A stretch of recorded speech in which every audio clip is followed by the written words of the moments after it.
By the time the lights go off in a tackle shop, the decision was made a year and a half earlier. Somewhere, on a desk that has never held a rod, in a building with no water for 200 miles, a file was opened on that store.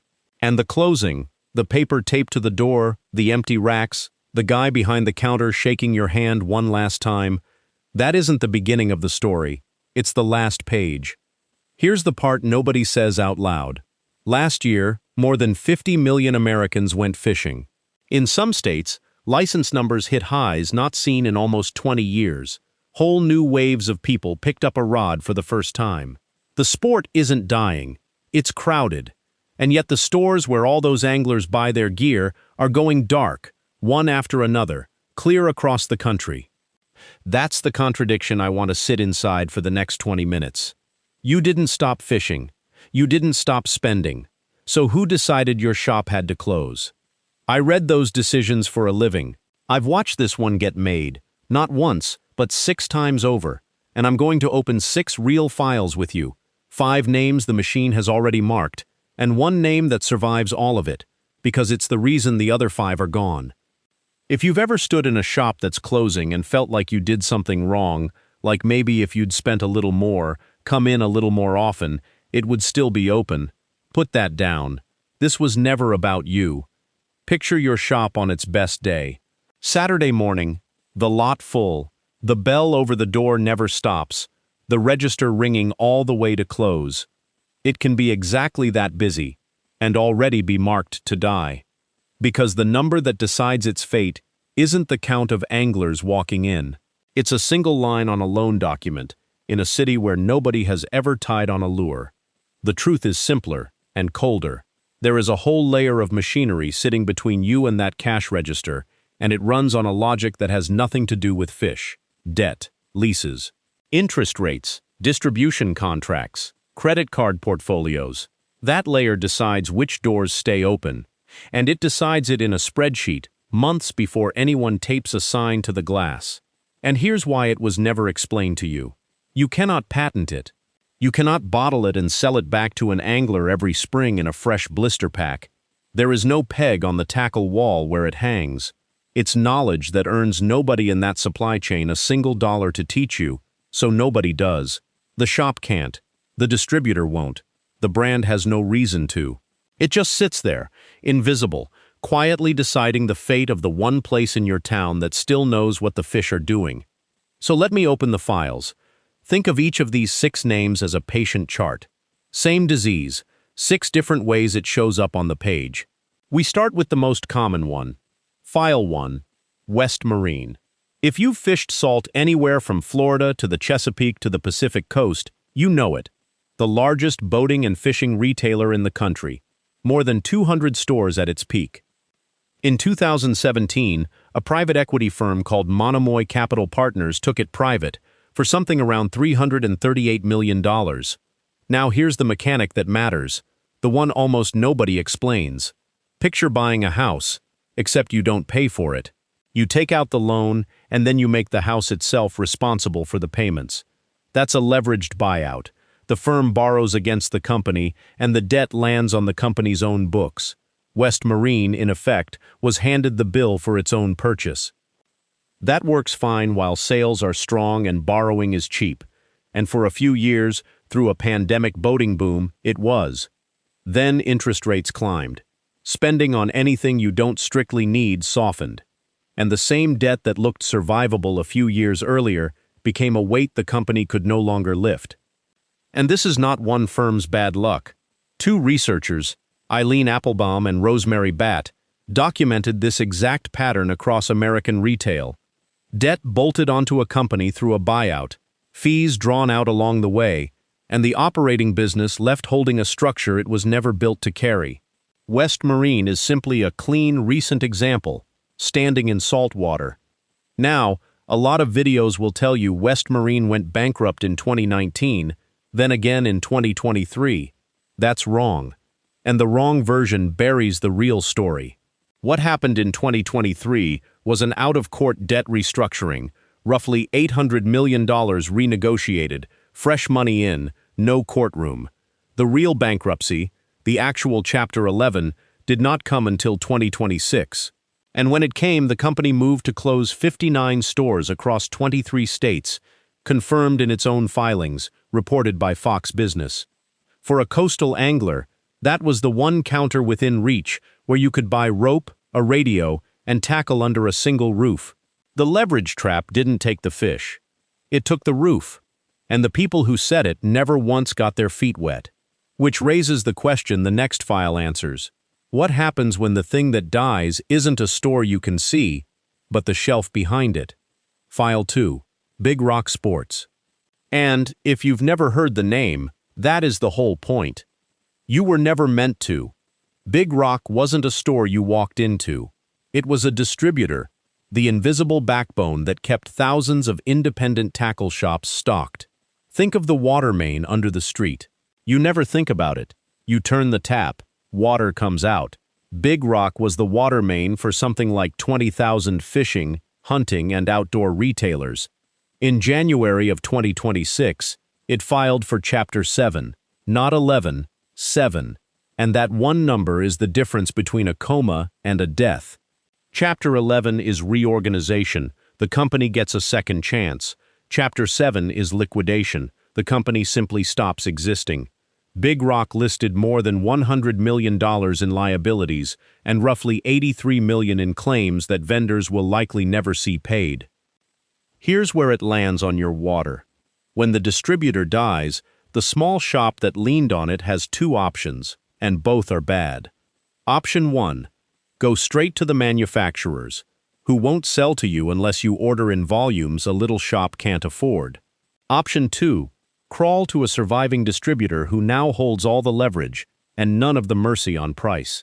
So the shelves get thinner, the live bait cooler runs shorter, and one day you ask for something you've bought there for 10 years, and the guy says, "We can't get that anymore." That sentence, "we can't get that anymore," is the sound of a water main breaking 3 counties away. Learn to hear it. It's the first move on a list I'll hand you before this is done. But thinning shelves are the slow death. The next file is faster and colder, because in that one, the store was never the point at all. File 3. Gander Mountain. Founded in 1960 in Wisconsin, it grew into one of the big 3 of American outdoor retail, 162 stores at its height. In March of 2017, it filed Chapter 11 and liquidated. Then something strange happened. Camping World bought it out of bankruptcy and reopened it as Gander Outdoors, same name, many of the same buildings. And by 2019, the closures had already started again. A brand that died, got revived, and died a second time. To understand why, look at what the buyer actually wanted. In the bankruptcy deal, the thing Camping World fought hardest to control was not the customers, and it was not the fishing gear. It was the right to designate the real estate leases, to pick and choose which locations to keep and which to hand off. Camping World's own chief executive said publicly that the prior owners had overexpanded and made poor real estate decisions. Read that slowly. The stores, in that math, were worth more as a stack of leases than as places that sold rods and reels. And whenever a given lease didn't justify the cost of running a store, the store closed. Again.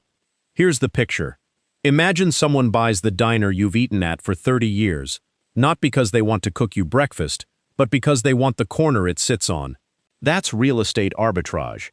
The angler standing at the counter is not the asset. The floor he's standing on is. Which brings us to the file that surprised even me, because in that one the company had quietly stopped being a fishing business at all. File 4. Cabela's. It began in 1961, when Dick Cabela ran a small newspaper ad selling hand-tied fishing flies. It grew into a cathedral of outdoor retail, aquariums, mounted game, 100,000 square feet of floor. In September of 2017, Bass Pro Shops completed its acquisition of Cabela's, a deal first announced at around $5.5 billion, then renegotiated downward before it closed. But the number isn't the revelation. The revelation is what the regulators forced into daylight. For the deal to clear, Cabela's had to sell off something called World's Foremost Bank. Because Cabela's, you see, was never only a store. It ran its own bank, millions of co-branded credit card accounts. And that card business was, by many measures, more profitable than the stores themselves. The portfolio went first to Synovus Bank and then straight on to Capital One. Not the fishing gear, the card. Sit with that for a second. The single most valuable thing Cabela's owned was not a rod, a reel, or a lure. It was a river of interest payments from the people who shopped there. The store, the aquarium, the mounted elk, the smell of neoprene, all of it had quietly become a customer acquisition funnel for a financial product. Here's the image that stuck with me. It looked like a tackle shop the way an anglerfish looks like a glowing snack. The store was the lure. The bank was the hook, and once the financial arm was carved off and sold, the retail body had far less reason to keep existing as its own company. But two older forces had been wearing these companies down long before any of that, and you've been standing inside both of them your whole fishing life. So before I hand you the defense, meet the two forces that were softening these companies up long before any private equity firm showed up, because you have been living inside both of them. The first arrived in the 1990s, when the big box general stores pushed into small towns. An economist named Emek Basker spent years measuring what happened next. The honest reading of her work is that small specialty retailers did get displaced, though economists still argue over the net effect on jobs, and I'm not going to pretend that debate is settled. The tackle counter was never the target. It was just standing too close to the blast. The second arm is the one you use yourself. When the easy, boxable items, hooks, line, weights, plain lures, drifted online, the shops didn't just lose a few sales. They lost exactly the high-volume, low-thought products that paid the rent. What stayed on the floor was the hard part: live bait, local knowledge, a human who can build you a rod. The most valuable things in the store had quietly become the least profitable to keep. Two arms, then, already at work: the big boxes and the slow drain to a screen, long before debt and leases finished the job. Which is exactly why I want to stop here and hand you something, before the last two files. Everything I'm laying out, the 6 files, the mechanics under each one, and the single list of moves that actually keeps your shop alive, I've put onto one page you can fold into your tackle box or tape inside a cabinet door. The 9-point audit, the warning signs to watch for, and the sources, so you can check every claim I make for yourself. Point your phone at the code on screen, and it's yours. No charge, nothing to sign up for. Then stay with me. Because the 5th file is the one most anglers feel in the chest, and the 6th is the one they never see coming. File 5. Orvis. And this is the one that should unsettle you most, because there's no debt to blame here, no private equity raider, no hidden bank. Just a slow, deliberate step backward by a company that did almost everything right. Orvis was founded in 1856. It ran what it called the oldest mail-order catalog in America, sending pages to anglers before the Civil War, 20 years before Sears printed its first. For fly fishermen, Orvis isn't a store. It's close to a birthright. In 2025, Orvis announced it would close roughly half of its retail stores and shut that historic catalog down for good. Not a bankruptcy, not a liquidation. A healthy, family-held, 169-year-old brand looked at the cost of keeping physical doors open and chose to retreat to its core. That's the quiet part of File 5. The first 4 names were pulled under by the machine. This one wasn't pulled under at all. It simply ran the numbers on what a bricks-and-mortar counter costs in this economy and decided the counter wasn't worth it. When even Orvis, debt-free, beloved, 169 years deep, steps back from the storefront, you are not looking at a few unlucky companies. You are looking at the storefront itself turning uneconomic. Here's the picture. This isn't a tree getting cut down. It's a tree deciding, on its own, to drop a limb it can no longer feed. So if debt didn't do it, and leases didn't do it, and a hidden bank didn't do it, who wins when the storefront dies? That's File 6. And File 6 is very much alive. File 6. Back at the very start, I told you one name survives all of this, and that it's the reason the other 5 are gone. This is where that comes due. Bass Pro Shops. Bass Pro isn't on this list because it's dying. It's here because it's the shape the machine takes when it's finished. Walk back through the files. Cabela's. Bass Pro's parent company bought it. That $5.5 billion deal was theirs. Sportsman's Warehouse, another big outdoor chain, Bass Pro's parent tried to buy that one too for around $785 million until federal regulators blocked it on competition grounds and made them walk away with a $55 million breakup fee on the way out. See the shape now? The end game of this machine is not random death. It's consolidation, the newest of the three arms you've now seen, and the one that closes the fist. One survivor, absorbing the names you grew up with until the regional diversity, the shop that stocked exactly the jig your lake needs in October, gets averaged into a single national catalog. I want to be precise here because precision is the whole point of this channel. Bass Pro is a legitimate, successful company doing what the rules allow. This is not an accusation, it's an observation about structure. When 5 names fall and one name keeps buying the survivors, you no longer have a marketplace. You have a landlord. And here's the invisible economics punchline. Consolidation is easy to sell to a boardroom because it's ownable, scalable, something you can put on a balance sheet. The thing it quietly replaces, a person who knows your water, is none of those things. It can't be bought at scale, so the machine keeps what it can price and lets go of what it can't. Which is exactly why the last thing I'm going to hand you isn't a company, it's a defense. So here's your defense. 9 moves, not vague ones, specific, and built on everything the files just showed you. This is the part the machine has no reason to hand you, so I will. 1. Read the shelf for distress. Thinning bait coolers, bare pegs where a distributor's line used to hang. That sentence. We can't get that anymore. That's not bad luck. That's the water main cracking upstream. Learn to see it early. 2. Split your spending on purpose. The commodities, bulk hooks, split shot, plain line, buy those wherever's cheapest, online included. But the things that can't be shipped in a box, live bait, the read on what's biting this week, a rig matched to your exact water, buy those local, every time. That's the shop's high ground. Defend it. 3. Buy your fishing license at the counter, where your state allows it. The commission is $1 or $2, but the trip through the door is the point. Check your state's rules. Many permit it, some don't. 4. Feed the rod bench. A shop that builds and repairs rods is doing the one thing a warehouse 3 states away structurally cannot. Use it. Pay ahead for it. If your shop doesn't offer it, ask why not. 5. Be a name, not a transaction. These shops live on regulars, not tourists.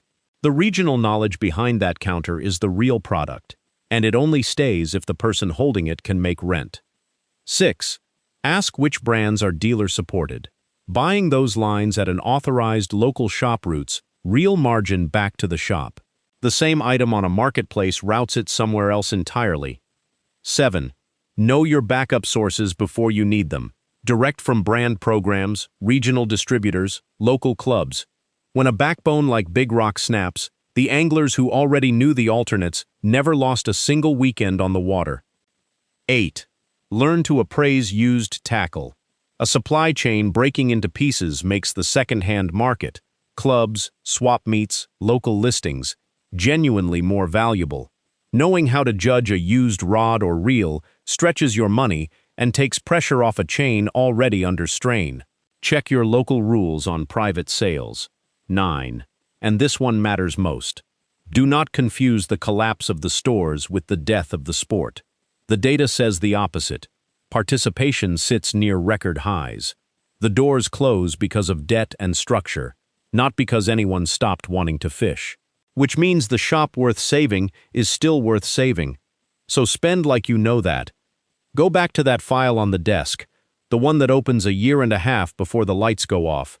Nothing about the machine changed in the last 20 minutes. The debt still works the way it works. The leases, the hidden banks, the consolidation, all of it keeps running after this video ends. What changed is you. You can now read a store's chart before it flatlines. You know the difference between a shop that's being squeezed and a shop that's being harvested. And you know why nobody in that supply chain was ever going to tell you? Because there's no margin in teaching an angler how the money actually moves. The sociologist Ray Oldenburg had a name for places like the tackle shop, the third place. The ground that isn't home and isn't work, where a community actually forms, and the American Sport Fishing Association will tell you that most anglers were brought into this sport not by an advertisement, but by a person, a friend, a father, someone at a counter. When one of those counters goes dark, the machine files it as a lease event. What actually leaves is the one person in town who knew which jig to throw on your lake in October. That knowledge doesn't migrate to a warehouse, it retires, and it does not come back. So you can keep fishing the way the catalog wants you to, or you can fish knowing exactly what the wall will never tell you. If you'd rather know, you already know which side of this you're on. Subscribe, and we'll keep pulling the rest of it back into the light, one file at a time.